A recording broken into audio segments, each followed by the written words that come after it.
Alright. Turn it down a tiny bit, but it's great to be with you here. Pecha Kucha inspired. I think Nepal is inspiring. I mean, just look at these mountains you have. Really. And the people, you people, can't help but be in awe of how, the rich cultural history, the tradition, the faith, but also the young people, the generosity and the intelligence that I've seen, and the fun we've been having. And your spaces.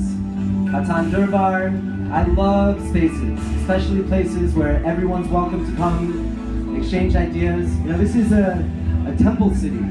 I've only seen these things in museums where you can't touch them, but here everyone just sits on them, chit-chats. I believe that cities are our greatest assets, where we can move around and share ideas with each other and be inspired in new ideas and innovation. This built environment, this man-made environment is so inclusive, but you can't forget that we live in the natural world.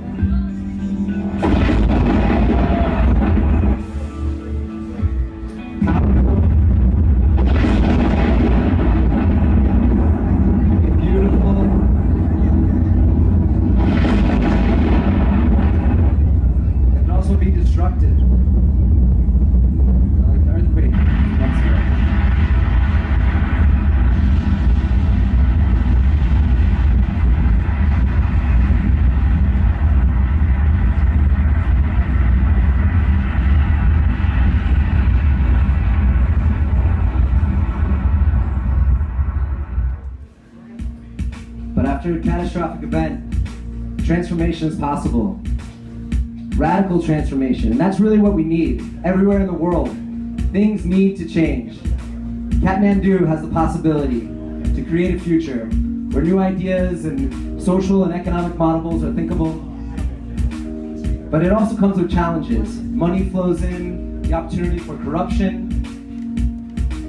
We don't want to happen what happened in Haiti. There's the headline yesterday, the aid industrial complex in dire need of overhaul. It can make you mad. But I'm not really interested in spending my energy being mad. I think that protesting is kind of like shooting yourself in the foot. It's reinforcing the power structures that already exist. Instead, I'd rather see demonstrations, creating prototypes, using that energy to build new things.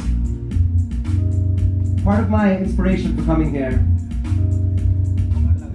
was my friend Dan, who was one of the almost 10,000, around 10,000 who passed in the earthquake. He was on Everest. We decided, our friends, to call Live Dan, to live like he did, to be adventurous. But he was also brilliant working on future technologies. He worked for Google X, was working on self-driving cars. I don't think the self-driving cars could work in Kathmandu though. I think they have some work to do. But there's all these new exciting technologies, like 3D printers. It's brand new, but think what the TVs were in the 70s versus this TV. And it's going to be even better, and it could have a lot of implications for Nepal, which is so spread out. You can manufacture things wherever you happen to be. And I also Dan didn't ask for permission to do things. He just lived that way. And this is some of my friends created something called Parking Day. This is civic hacking, remaking your city the way you want it to be. They just put a park inside of a parking space. They thought it'd be a better use to hang out on grass. And that spread to cities all over the world. It's called civic hacking. And this is my guru. This is a guy named Ray Oldenburg. He came up with the concept of the third place. That in society we spend times in our home as our first space, work is the second, and the third space is that other place. And that's the most important place. Contributes to vibrant democracies and vitality and movements and revolutions all come out of that space. But not all spaces are created equally. This is the obliteration room. A Japanese artist creates that white space over here and then gives people stickers to create the space themselves. It's user-generated space like the internet works. And it's a blank canvas. And I think blank canvases are really important. This is the National Cathedral in Port-au-Prince, Haiti. They give a blank canvas to start over, but not just our structures, our buildings, but our structure and our society, our way we act and interact with each other, the way we help each other, the way we come together. and we can make it however we want to be to care for each other. This is a space we created in Uganda during the 2010 World Cup. We just showed the World Cup for free, and at halftime we'd ask the question, what are some challenges and what can we do together? We started doing road safety and making soccer balls out of plastic bags. It's because we asked, what can we do? And it was because football is a great way to get people together. There's another space we have in Haiti. This is an Earthship. This is made out of tires and bottles. It's for an organization called Humanitaire that I'm on the board of. We've done this in Haiti, the Philippines, and hopefully here in Nepal soon.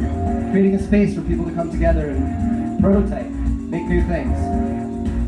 Another space project that I work on is called Free Space. It's just the brackets, and we rent buildings for $1 a month and then let people use them and paint on them. This one in San Francisco did 119 events in our first 30 days. And this is something that's spread to 11 cities in just the last 2 years. And the simple concept of free space. A lot can happen. Sorry about that. But I think it's really important for in these spaces for us to get together and meet people from different cultures, see the world through their eyes. And I don't claim to understand the solutions or even the complexities of all the problems, but I do know if we spend time together having fun, anything is possible.